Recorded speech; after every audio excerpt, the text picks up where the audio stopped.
Merhaba. Today I am taking you around the remains of Stratonikeia. This is one of my favorite sites in all of southwestern corner of Turkey.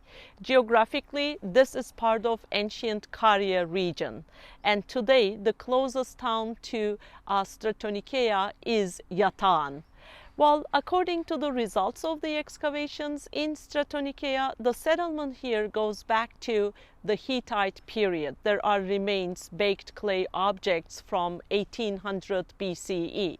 But most of the remains that we will be seeing here are from Hellenistic period, Roman period, a few structures from 13th and 14th century CE, that is the Turkic era, and then the Ottoman period, then comes the early Republic era. Well, Stratonikeia was established as a city in 281 BCE. It was the Seleucus king Antiochus who decided to name this city as Stratonikeia after his beloved wife, who was formerly his stepmother. And it is thrilling to walk through the streets of Stratonikeia because today there are only 5 families left living in Stratonikeia. Rest of the village, they are all relocated somewhere else. So when you're walking through those paved streets, you come across remains from 14th, 15th century CE. Then you just go around the corner and you start looking at the remains of the ancient theater or the West Street from Roman period.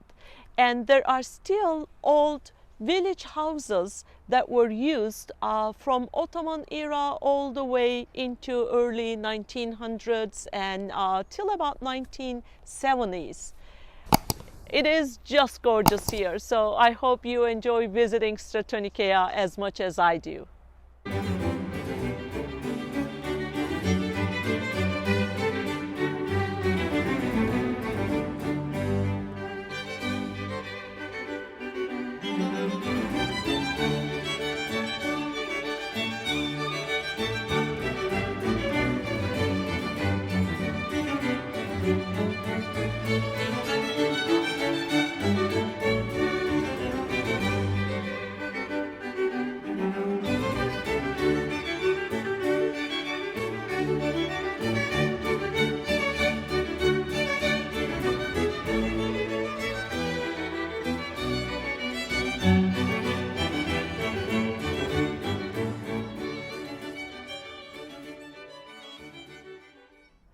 Right now, we are visiting the gymnasium of Stratonikeia.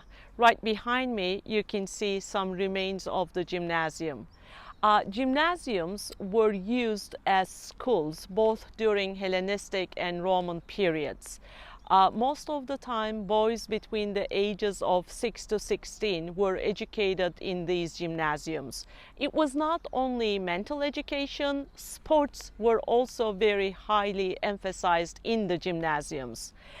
This particular gymnasium was built around 2nd century BCE, but then during the time of Roman Emperor Augustus and then during the Antonian period, it went through many renovations, alterations, and so on.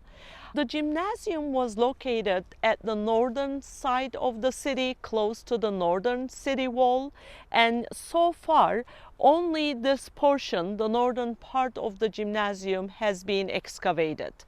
And it seems like, according to the results of the research, the whole length of the gymnasium altogether was 267 meters, and that is actually roughly 900 feet. And you can see a bunch of remains lying around, which were all part of the gymnasium that you see right behind me. We are in one of those rooms of the gymnasium right now, and there are a couple of things I would like to point out here. The first one is, if you look at the walls, you see that they are all constructed of marble and they are very thick walls, and the interior of the room is all decorated with columns that are embedded into the wall here.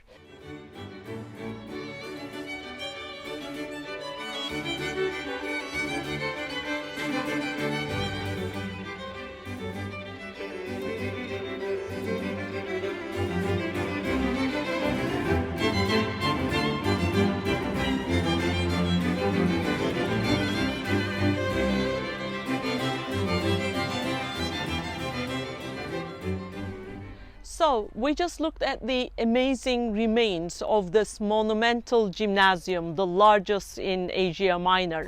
And right now I am standing at the propylon, meaning the monumental entrance leading into this gymnasium.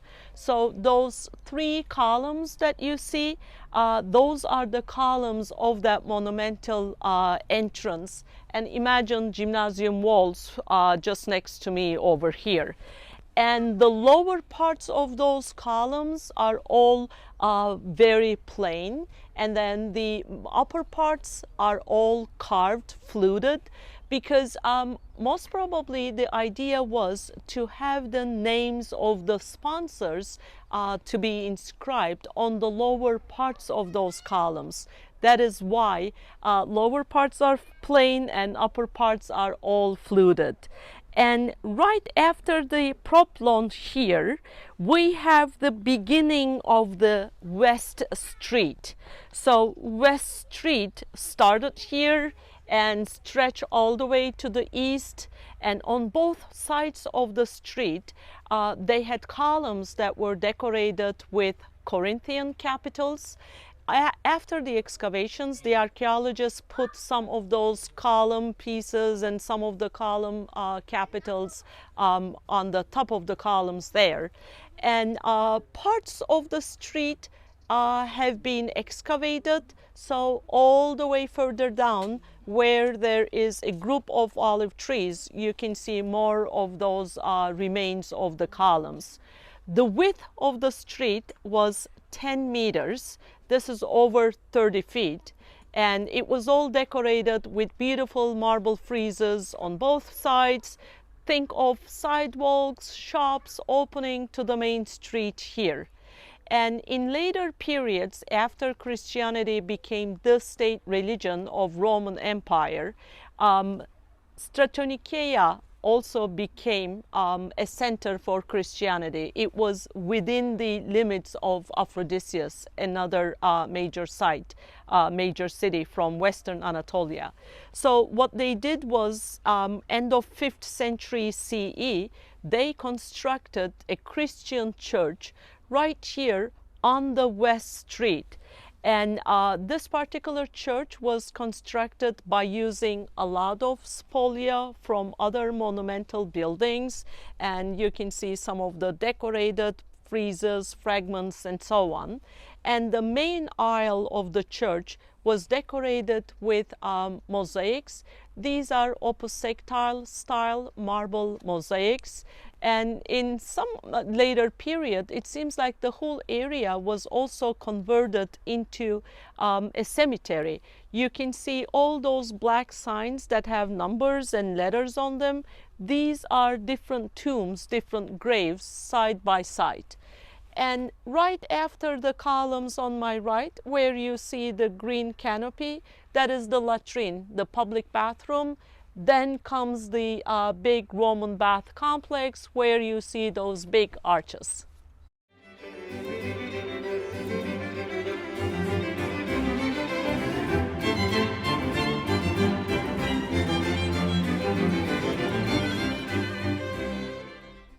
Right now we are in the latrine, the public bathroom of Stratonikeia, and we are also very close to the West Street, as you see over there. So in the middle of the latrine, they had a pool, and you can see remains of the column bases on all four sides of that pool. And I am sitting on one of the original marble seats right now. So during Roman period, it was a perfectly fine thing to use the bathroom all together. And as you were taking care of your business, you were talking about politics and gossip in the city, philosophy, who knows what. And right in front of the marble seats, you can see a water canal. So they constantly had running water here, and when they were done, they had like sticks in their hands with sponges, and they would dip that into the constantly running water and clean themselves. It is said that slaves usually had to come to the bathroom to warm up those marble seats for their masters in the winter. And try to imagine a roof from the wall till the columns there. So people using the latrine were protected from the elements of weather. Any time of the season, they were comfortable coming and using it.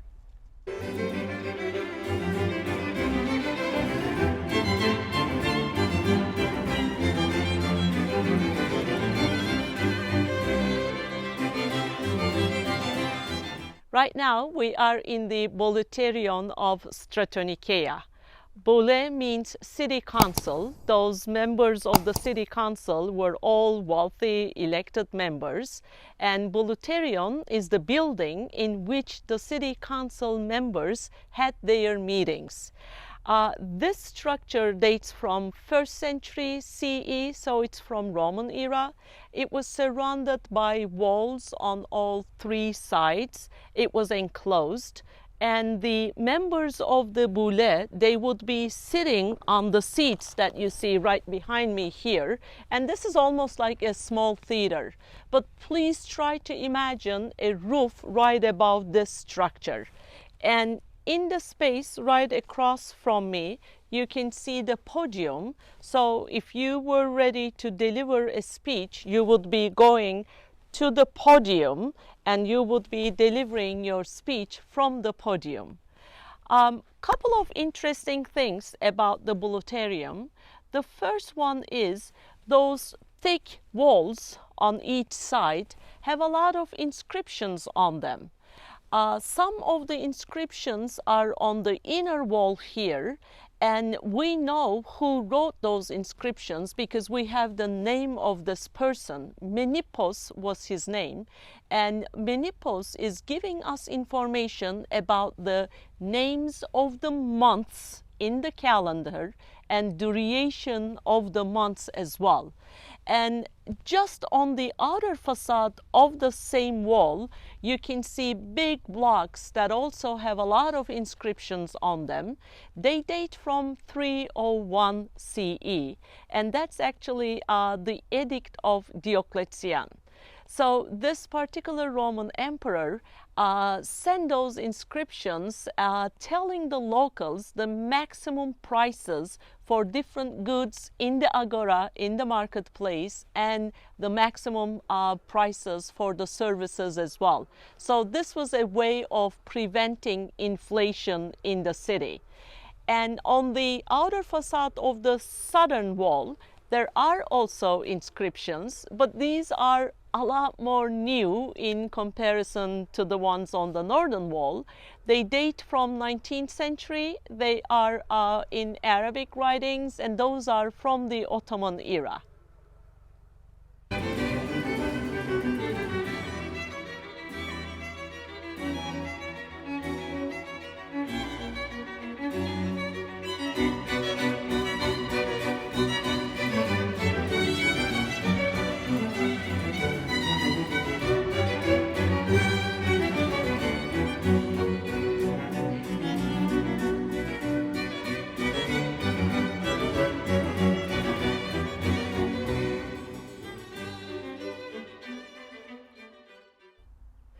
Our next stop is this gorgeous ancient theater of Stratonikeia. Stratonikeia theater was built according to the Greek tradition, meaning it was carved on the slope of a hill, and it had this beautiful view of the city right in front of it. And as usual during Roman era, some alterations took place in the theater, especially when the earthquake in 139 CE badly shook the city. They rebuilt the stage building and they fixed a lot of parts of the Caria auditorium here and so on. And unfortunately, it was the earthquake that destroyed big parts of the theater in the 4th century CE. After that period, according to the research done by the Pamukkale University, the theater was not used again. This is actually a pretty typical ancient theater in the sense that it has 3 different main parts. here we are sitting on the Caria section. So this was the Caria auditorium, and it was divided into two via a diazoma, meaning a horizontal passageway. And the capacity of this theater was 12,000 people. After the Caria part, we have the orchestra in front of us, which was this semicircular area. And then right after the orchestra, you can see the remains of the stage building.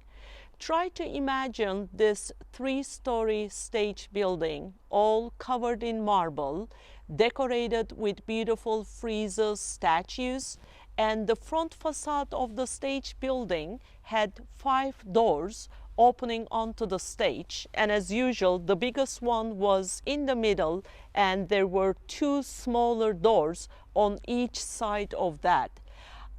The Caria actually was arranged in such a way that, like the first line of rows around the orchestra here, like the one that I am sitting or my mom is sitting, these were mostly for the administrators, rulers of the city, nobility of the city, and then according to their market guilds and statues in the society, people took seats at different locations, and certain seats were reserved for certain groups of people in the society.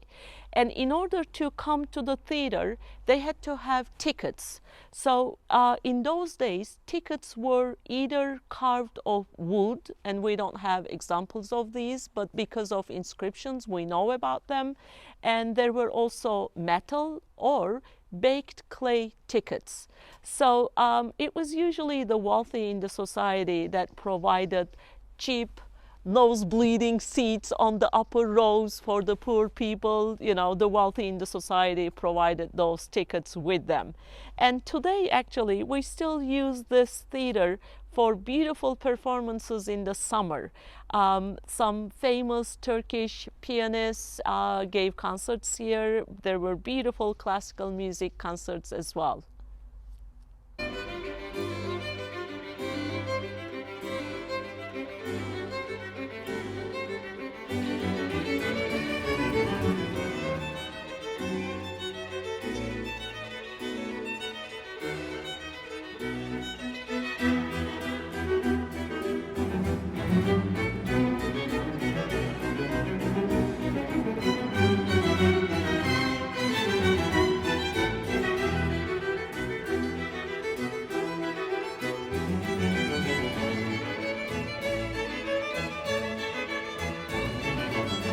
Right now, we are very close to the northern city walls.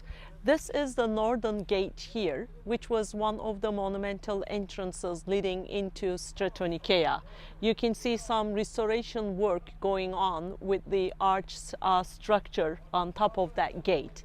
And next to it, you can see a big space. Unfortunately, we just have the lower parts of this nymphaeum right now. Nymphaeum means monumental fountain. And on that side, there were 4 pretty monumental size Corinthian columns, and 4 on this side. So those 8 columns were basically surrounding a gathering area. When people entered into the city, this was like the first location where they kind of hang a little bit, and people living in the city, they often came to the monumental fountain here to get water and so on.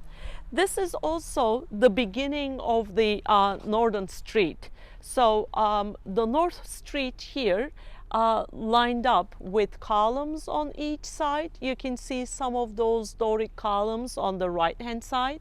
And the tiled and wooden structure you see to the left here houses some of the original mosaic sidewalks. So the sidewalks on both sides of the street were decorated with mosaics, and then imagine shops opening to the street here. And in later centuries, end of 5th, early 6th century CE, they also constructed some churches here on this street. That is why you see a lot of graffiti on the walls, crosses, Maltese crosses, and also regular Byzantine crosses on the sides of the walls here.